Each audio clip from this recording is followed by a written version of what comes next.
Tata ki te kotahi marama ngā kaimahi wāpū e porotu ana i Tāmaki Makaurau.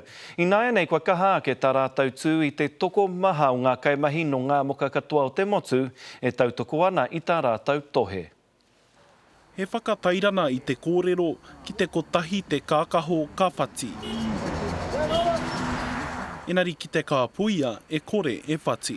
Everybody's making an effort to get down here to our picket here, and we're standing staunch and we're staying strong. He hari koa tēnei uri o te whānau a Panui ki nā tautoko kua riro i a rātau.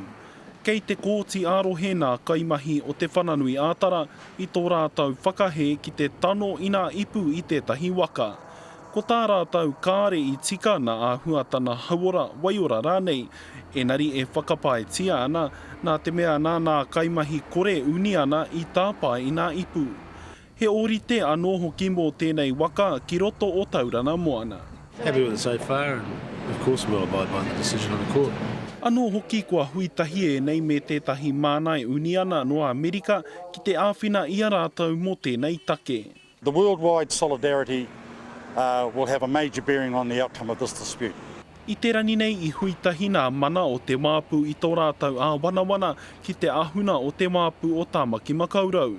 I runa i te mōhio i enei e poro tēhi ana ka raru ko nā mahi. Engari, kāre te huna pāpāho i whakaetia ki te hui. He oi aha koa he hari koa ki nā tautoko ko tahi noa tā e nei kai poro tēhi.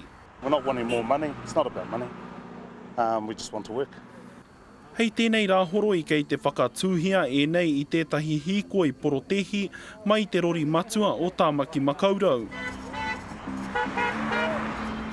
Ki tō rātau wāhi mahi ki te wāpū o Tāmaki Makaurau.